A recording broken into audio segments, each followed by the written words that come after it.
লাইলাতুন নিসফু মিনা শাবান, শাবান মাসের মধ্য রজনী, 15 শাবানের এই যে রজনী, এই রাতে আল্লাহ রাব্বুল আলামিন তার সৃষ্টির দিকে তার রহমতের দৃষ্টিটা প্রশস্ত করে দেখেন, প্রশস্ত করেন এবং ওয়াগফিরু লিজামিই খালকিহি, আল্লাহ পাক তার সমস্ত সৃষ্টিকে মাফ করেন।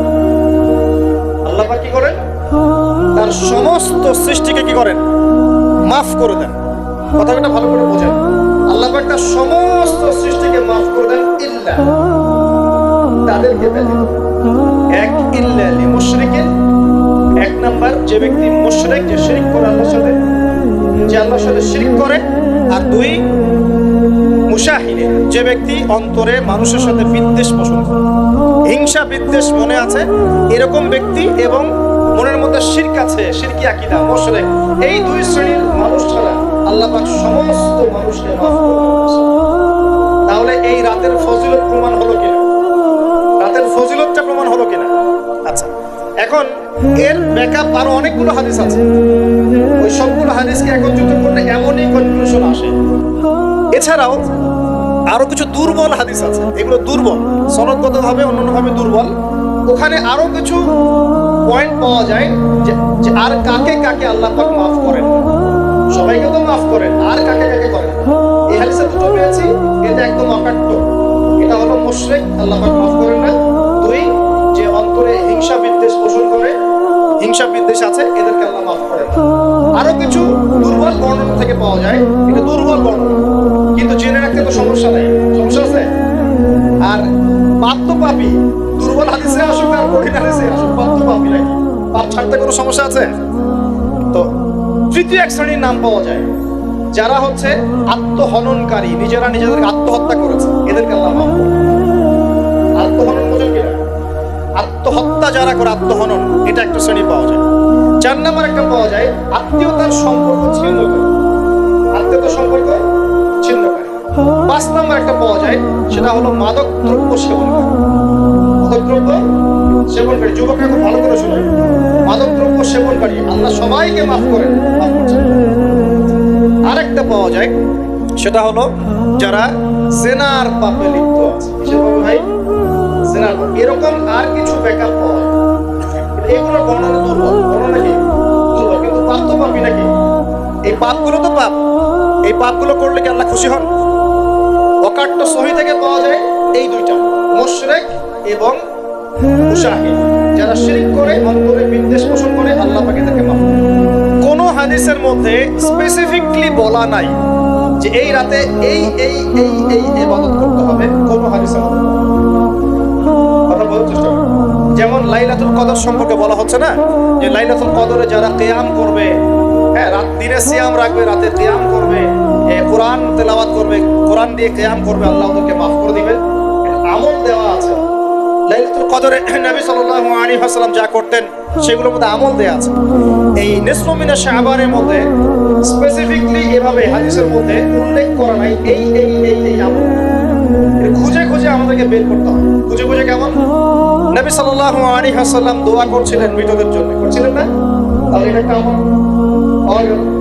নবী সাল্লাল্লাহু আলাইহি ওয়াসাল্লাম নামাজে ছিলেন, সিজদারত অবস্থায় ওই যে আয়েশা রাদিয়াল্লাহু আনহা টোকা দিলেন, দিয়ে বললেন আমি ভাবছিলাম তার ইন্তেকাল হয়ে গেছে কিনা, তার মানে বুঝলাম যে আপনি নামাজ পড়তে পারেন। এরপরে আল্লাহ পাকের কাছে ক্ষমা চাইতে পারেন, কারণ এই মাসে আল্লাহ পাক আপনাকে এই রাতে আল্লাহ আপনাকে ক্ষমা করবেন, এই রাতে আল্লাহ ক্ষমা করবেন। এখন এটাকে বলা হয় প্রশস্ততা। ব্যক্তিগতভাবে এখানে আপনাকে প্রশস্ত ইখতিয়ার দেয়া হয়েছে, ব্যক্তিগতভাবে আপনাকে আল্লাহ পাক তার রাসূলের মাধ্যমে এই শরীয়তে এই রাতের আমলের জন্য একটা প্রশস্ত ইখতিয়ার দিয়েছেন। আপনি রাসূল সাল্লাল্লাহু আলাইহি ওয়াসাল্লামের সুন্নাহ মাফিক যে কোনো ভালো কাজ করতে পারেন, কিন্তু নির্দিষ্ট করে আপনাকে দেওয়া হয় নাই যে আপনাকে 100 রাকাতই পড়তে হবে, আপনাকে 200 রাকাতই পড়তে হবে, আপনাকে 10 রাকাতই পড়তে হবে, আপনাকে 1 খতমই দিতে হবে, এরকম নির্দিষ্ট করে আপনাকে কিছু দেওয়া। আপনি এখন চাইলে সুন্দর করে ওযু করলেন, ওযু করে মাশাআল্লাহ আতর খুশবু ব্যবহার করতে পারেন, পরে সুন্দর জামা পরলেন, পরে আপনি আল্লাহর স্মরণে নামাজ আদায় করলেন। এখন ফরজ নামাজ আগে না নফল আগে? ফরজ আগে না নফল আগে? এই আমলগুলো ফরজ না নফল? এগুলো নফল। আগে তো ফরজ করতে হবে নাকি? 5 ওয়াক্ত ফরজ নামাজ তো আগে, তারপরে আপনি নফলে আসেন। আমাদের জীবনে কোনটার গুরুত্ব সবচেয়ে বেশি? ফরজ ঠিক না থাকলে নফল দিয়ে কাজ হবে? তো ফরজ ঠিক করার পরে আপনি এখন অতিরিক্ত আমল করার চেষ্টা করছেন, সুন্দর কাপড় চোপড় পরেছেন, আপনি মাশাআল্লাহ পবিত্র হয়েছেন, আদর খুশবু ব্যবহার করেছেন, আপনি নীরবে নিভৃত আল্লাহকে ডাকছেন নামাজের মতো, লম্বা করে সুন্দর করে নামাজ পড়ছেন, আপনি একটু কোরআন তেলাওয়াত করছেন, আলহামদুলিল্লাহ। আপনি এই রাতে মৃতদের জন্য দোয়া করলেন, নিজের জন্য দোয়া করলেন, পরিবারের জন্য দোয়া করলেন, আপনি তাসবিহ তাহলিল করলেন, যদি আপনাকে আল্লাহ সামর্থ্য দেন আপনি কিছু দান সাদাকা করেছেন, আপনি বিভিন্ন রকম ভালো কাজে আপনি নিজেকে মানে এঙ্গেজ রাখতে পারেন, নিজেকে বিভিন্ন ভালো কাজে আপনি নিজেকে সম্পৃক্ত রাখতে পারেন। এভাবে আপনি রাতটাকে একটা উৎসবে পার করতে পারেন। কিন্তু আমরা যে ঘটা করে অনেকগুলো কাজ করি না, ঘটা করে হালুয়া রুটি সামাই টামাই এই সেই আলোকসজ্জা অমুক দল বেঁধে কবরস্থান, এই আমলগুলো নবী এবং সাহাবীদের থেকে আমি বুঝতে পারছি। আমল করতে আপনাকে নিষেধ করা হয় না, কিন্তু বাড়াবাড়ি করবেন না, ছাড়াছাড়ি করবেন। মধ্যমপন্থী থাকেন, ব্যক্তিগতভাবে আপনি আপনার মতো করে আমল করতে পারেন। আপনাকে ইখতিয়ার প্রশস্ততা দেওয়া হয়েছে, আপনি একটু নামাজ পড়েন, একটু তেলাওয়াত করেন, একটু জিকির করেন, দোয়া করেন, আপনি আল্লাহর কাছে চেয়ে নেন। আরেকটা হাদিস আছে, এই রাতে আল্লাহ রাব্বুল আলামিন প্রথম আসমানে নেমে আসেন। আল্লাহ পাক কেমন করে নেমে আসেন এটা আমাদের ব্যাখ্যার বাইরে, আর এটা সত্তাগতভাবে না, আল্লাহ পাকের রহমত নেমে আসেন। আল্লাহ পাক আহ্বান করতে থাকেন, কে আছে আমার কাছে কিছু চাইবে আমি তাকে দিব, কে আছো আমার কাছে ক্ষমা চাইবে আমি মাফ করে দেব, কে আছো আমাকে ডাকবে আমি তার ডাকে সাড়া দিব। সুবহানাল্লাহ। আল্লাহ পাক এই পুরো রাত বলতে থাকেন। একটা কথা মনে রাখবেন, এভাবে কিন্তু আল্লাহ পাক প্রত্যেক রাতেই বলতে থাকেন, শুধু এই একটা রাতেই নয়, প্রত্যেক রাতেই আল্লাহ পাক বলতে থাকেন। কিন্তু এই রাতে স্পেশালি আল্লাহ পাক অগণিত মানুষকে মাফ করে দেবেন। আমরা আল্লাহর কাছে দোয়া করি আল্লাহ পাক আমাদের সবাইকে যেন সুস্থতার সাথে শাবান মাসে বেশি বেশি রোজা রাখার তৌফিক দেন, এবং যে আমলগুলো সুন্নাহ সম্মত, এই সুন্নাহ সম্মত আমলগুলো আল্লাহ আমাদের করার তৌফিক দেন। বাড়াবাড়ি পর্যায়ে চলে যাবেন না, একবার ছাড়াছাড়ি পর্যায়ে চলে যাবেন। মধ্যমপন্থী থাকেন, রাতের ফজিলতটাকে আল্লাহর কাছে চেয়ে না, এবং আল্লাহর কাছে মাফ পাওয়ার জন্য যে পাপগুলোকে ছাড়তে হবে, যেমন শিরক, হিংসা বিদ্বেষ ইত্যাদি ইত্যাদি, এই পাপগুলোকে ছেড়ে দিয়ে আল্লাহর কাছে নিজেকে প্রমাণ করার চেষ্টা করি। মনে রাখবেন, আমল করতে হবে তিনটা বিষয় খেয়াল রেখে। কয়টা বিষয় ভাই? আমল করতে হবে তিনটা বিষয় খেয়াল রেখে। এক, আমল করতে হবে একমাত্র আল্লাহ পাকের সন্তুষ্টির জন্য। এক নম্বর কি বলেন? এক আল্লাহর সন্তুষ্টির জন্য, কারো সন্তুষ্টির জন্য না, কারো জন্য না। শুধু কার জন্য? দলিল হচ্ছে ইন্নাস সালাতি ওয়া নুসুকি ওয়া মাহইয়ায়া ওয়া মামাতি লিল্লাহি রাব্বিল আলামিন ফাসাল্লি লিরাব্বিকা ওয়ানহার। দুই, আমল হতে হবে একমাত্র নবী সাল্লাল্লাহু আলাইহি ওয়াসাল্লামের সুন্নাত মোতাবেক। কার সুন্নাত মোতাবেক? নবী এবং সাহাবীদের সুন্নতের সাথে মেলে না সেই আমল করা যাবে না। নবী এবং সাহাবীদের সুন্নতের সাথে মেলে না সেই আমল করা যাবে না।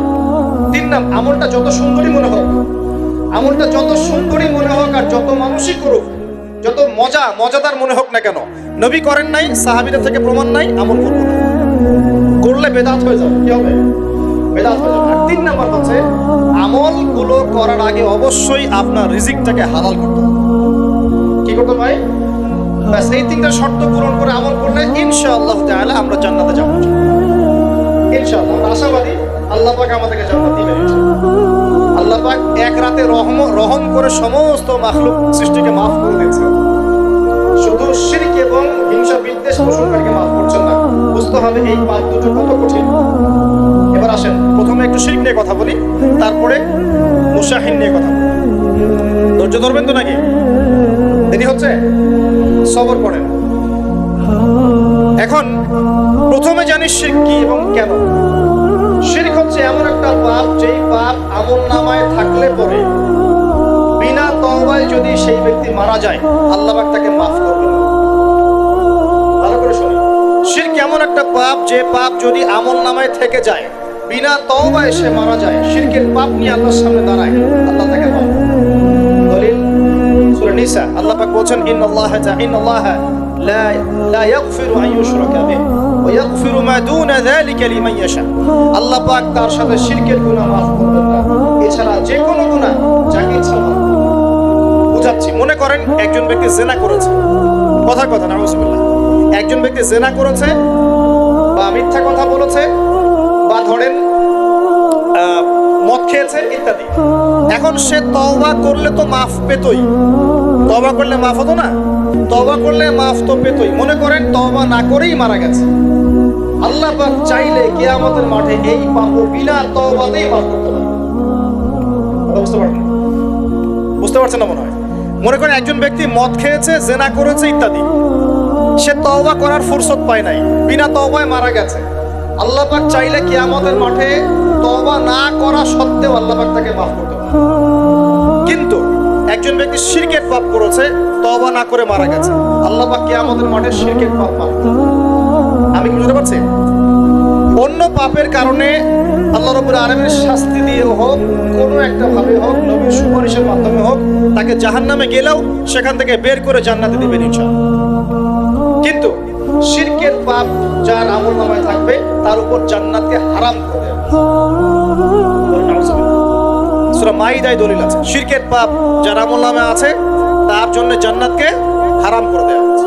শিরক মানে অংশীদার সাব্যস্ত করা, আল্লাহ পাকের সাথে কাউকে সমকক্ষ করা। শিরক কত প্রকার হয়? তিন প্রকার। কয় প্রকার হয়?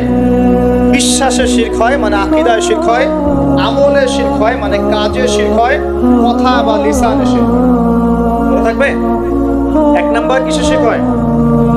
বলেন আমার সাথে। বিশ্বাসে শিরক হয়, আকীদায় শিরক হয়। দুই নাম্বার আমলে শিরক হয়, কাজে শিরক হয়। তিন নাম্বার কথায় শিরক হয়। কয়েকটা এক্সাম্পল দিয়ে বুঝতে পারবো। একজন ব্যক্তি মনে করেন বিশ্বাস করে যে আল্লাহ বলতে কেউ নাই, কি হবে এটা? বলেন। শিরক। একজন ব্যক্তি মনে করেন বিশ্বাস করে যে আল্লাহ আছে, আরো ইলাহ আছে, তাহলে কি হবে? কেউ যদি বিশ্বাস করে আল্লাহর সন্তান আছে, কি হবে? কেউ যদি বিশ্বাস করে মহাবিশ্ব আল্লাহ সৃষ্টি করে নাই, বিগ ব্যাং থেকে সৃষ্টি হয়েছে, কি হবে? কেউ যদি বিশ্বাস করে আল্লাহ মানুষকে সৃষ্টি করে নাই, মানুষ বানর থেকে হয়েছে, কি হবে? আচ্ছা, বিশ্বাসগত শিরক। কেউ যদি মনে করে আল্লাহ ছাড়া অমুকে আমার সন্তান দিতে পারে, কি হবে? কেউ যদি বিশ্বাস করে যে আল্লাহকে পাওয়ার জন্য আমাকে মাধ্যম ওসিলা পূজা করতে হবে, তাহলে কি হবে? কেউ যদি চন্দ্র, সূর্য, গ্রহ, নক্ষত্র, গাছপালা, মূর্তি এসবে পূজা করে, কি হবে? এগুলো বিশ্বাসগত শিরক। কেমন শিরক ভাই? বিশ্বাসগত শিরক। দুই নম্বর আসে আমলগত, কাজগত শিরক। কেমন? মনে করেন সেজদা করতে হয় কার জন্য? কেউ যদি এখন কবরে গিয়ে সেজদা করে, কি হবে? আল্লাহর জন্য সেজদা করতে হয় না কবরে সেজদা করতে হয়? সেজদা কার জন্য? আচ্ছা, শিরক হবে। কুরবানি কার জন্য করতে হয়? কেউ যদি এখন মনে করেন জিনকে সন্তুষ্ট করার জন্য কুরবানি করে, কি হবে? এখনকার যুগে কিন্তু বহু মানুষ জিনের উপাসনা করে। এখনকার যুগে বহু মানুষ জিনের উপাসনা করে। আর জিন বলে একটা জাতি আছে আমাদের সাথে চলাফেরা করে, আমরা দেখতে পারি। আমরা কি সব দেখতে পারি? আমরা কি সব জানি? আমরা তো আমাদের আত্মাকেই দেখতে পারি। ঘুমাই গেছেন, আত্মা চলে গেছে, দেখতে পাচ্ছেন? আর আমরা কি জানি? আমরা কতটুকু জানি? আগামীকাল কি হবে আপনার সাথে বলেন দেখি, কেউ জানে? আমাদের জ্ঞান কত ক্ষুদ্র, বুঝতে পারলাম। আগামীকাল কি হবে তাই জানি না, আমার আত্মাকেও চোখে দেখি না। আর আমি যদি দাবি করি এখন আমি সব জানতাম, তাহলে কি হবে? ওদের জিন জাতি আমাদের মধ্যে আছে কি নাই? ওমা খালাকতুল জিন্না ওয়াল ইনসা ইল্লা লিয়াবুদুন। আমি জিন আর মানুষকে শুধুমাত্র আমার ইবাদত করার জন্যই সৃষ্টি করেছি। আল্লাহ পাক আমাদের সবাইকে আল্লাহ পাকের সত্য বোঝার তৌফিক দান। এবার আসেন, আপনাদের পার্বত্য এলাকায় জিনের উপাসনা হয়। এখন বললেন ভাই কেমন করে জানলেন?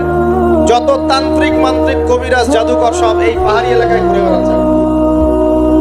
এবং চোখ কান খোলা রাখলে আপনারাও বুঝতে পারবেন, জিনের উপাসনা করলে অনেক কিছু ভেলকিবাজি দেখানো যায়। জিনকে আল্লাহ পাক কিছু ক্ষমতা দিয়েছে। জিন অনেক দূর থেকে দেখতে পারে। মনে করেন যে কেউ একজন এখানে বসে আছে, সে দাবি করছে যে সে অলৌকিক ক্ষমতার অধিকারী, অথচ ওর কাছে জিন আছে। কি আছে? জিন। এখন আপনি শুনেছেন যে অমুক জায়গায় অমুক বাবা আছে, সে অনেক বড় ক্ষমতার অধিকারী, যাই দেখি উনার কি ক্ষমতা। এখন আপনি রাস্তায় আসছেন, তার সেই জিন তো আগেই দেখতে পাচ্ছে আপনি আসছেন দূর থেকে, সে আগে খবর দিল আসতেছে মক্কেল, ওই যে মক্কেল আসতেছে। এখন সে বললো যে ওই ব্যক্তির সাথে যে জিন আছে ওর সাথে কানেকশন করে। সবার সাথে একটা জিন আছে না? আছে কি না? একটা করে জিন শয়তান আছে না সবার সাথে? দুইজন ফেরেশতা, একজন জিন সবার সাথেই আছে, আছে কি না? আপনার জিন জানে আপনার সাথে অতীতে কি হয়েছিল? জানে তো। আপনার জিন আপনার সাথে আছে না শুরু থেকে? তাহলে আপনি 1 মাস আগে কি করেছেন আপনার জিন তো জানে। ও ভবিষ্যৎ জানে না কিন্তু অতীত তো জানে। ও তো ভবিষ্যৎ জানে না কিন্তু অতীতে আপনি কি করেছেন ও তো জানে না? এখন ওর সাথে এই কারিনের সাথে যোগাযোগ করছে। ওকে বলছে এই তো 1 মাস আগে অমুক মেয়ের পিছনে দৌড়াইছিল, এই 1 মাস আগে অমুক একটা মেয়ের পিছনে দৌড়াইছে, ওই মেয়েকে পাওয়ার খুব চেষ্টা করছে, কিন্তু 1 মাস আগে ব্যবসায়ী কাজ করছে, কিন্তু 1 মাস আগে ওই কাজ করছে। এবার আপনি হেঁটে হেঁটে আসলেন, এদিকে খবর পাস করা শেষ, এসে বললেন বাবা আপনার কি ক্ষমতা, আমি আপনার ক্ষমতার নিদর্শন দেখতে চাই। সেই বাবা এখন বলছে যে তুই তো সেই ব্যক্তি না, তোর নাম অমুক না, আপনি তো দেবাচকা খেয়ে খায়, তাই তো আমার নাম অমুক, তুই তো 1 মাস আগে এই মেয়ের পিছনে ঘুরছিস না, তাই তো আপনি কেমন করে জানলেন? তুই 1 মাস আগে এই কাজ করছিস না, তাই তো আপনি কেমন করে জানলেন? আপনার তো চোখ একদম আসমান উঠে গেল, সে তো আমার অতীতের সব বলে দেয়, তুই অমুক জায়গায় এটা পাপনা করছিস না, এই জায়গাটা লুকিয়ে রাখছিস না, ব্যাস আপনার মাথা খারাপ। জিনের উপাসনা করে মানুষ অনেকেই, আর জিনটা কি করে অনেক সময় আসমানের কাছে যায় সংবাদ নেওয়ার জন্য। সূরা মুলক পড়ে, সূরা মুলকের প্রথম পৃষ্ঠা পড়ে, আল্লাহ পাক ওদেরকে তাড়ানোর জন্য আসমানের মধ্যে এই উল্কাপিণ্ড নক্ষত্র নিক্ষেপ করে। রুজুমান লিশ-শায়াতিন, আল্লাহ বলেছেন এই নক্ষত্রগুলা আমি রুজুমান লিশ-শায়াতিন, শয়তানদেরকে তাড়ানোর জন্য রেখেছি। পৃথিবীতে অনেক কিছুই ঘটে আমরা খালি চোখে বুঝতে পারি না। এখন কেউ যদি জিনের উপাসনা করে, জিনকে সন্তুষ্ট করার জন্য এই কুরবানি করে, তাহলে কি শিরক হবে কিনা? সিজদা কার জন্য? অন্য কারোর জন্য করলে কি হবে? কুরবানি কার জন্য? অন্য কারোর জন্য করলে কি হবে? কার নামে কসম করতে হয়? যদি অন্য কারোর নামে কসম করি, এই যে এখন বাপের নামে কসম, মায়ের নামে কসম করেন কেন? কসম করা যাবে না এভাবে। মান হালাফা বিগাইরি ইসমিল্লাহি ফাকাদ কাফার, কেউ যদি আল্লাহ ছাড়া অন্য কারো নামে কসম করে সে কুফরি করবে। যদি কসম করতেই হয় আপনাকে আল্লাহরই কসম করতে হবে। যদি কসম করতে হয় কার কসম করবে? আর আল্লাহর কসম করে কি মিথ্যা বলতে পারবে? মিথ্যা বললে তখন কাফারা দেওয়া লাগবে। আচ্ছা, কাফারা কি? সবচেয়ে সহজ কাফারা হচ্ছে 3টা রোজা রাখা। কয়টা রোজা? 3টা। আচ্ছা আমরা যাই। এখন কসম করবো আল্লাহর জন্য, দোয়া করেন কার কাছে? দোয়া কার জন্য? এখন যদি অন্য কারোর কাছে দোয়া করা শুরু করি, সন্তানকে দিবে, অন্য কারো কাছে চাওয়া শুরু করি, মনে করেন আপনার রোগ ব্যাধি দেওয়ার ভালো করার মালিককে, যদি এখন আপনি একটা আংটি পরে মনে করেন এই আংটি আপনার রোগ ভালো করবে, কি হবে? ঠিক হবে কিনা? এরকম অগণিত কাজের শিরক আমরা করছি। আল্লাহ পাক আমাদের শিরক থেকে বাঁচান। ভবিষ্যতের মালিককে, সময়ের মালিককে, ভবিষ্যৎ কে জানে? রাস্তায় টিয়া পাখি দেখে ভাগ্য পরীক্ষা করছে, ও কি ভবিষ্যৎ বলতে পারবে?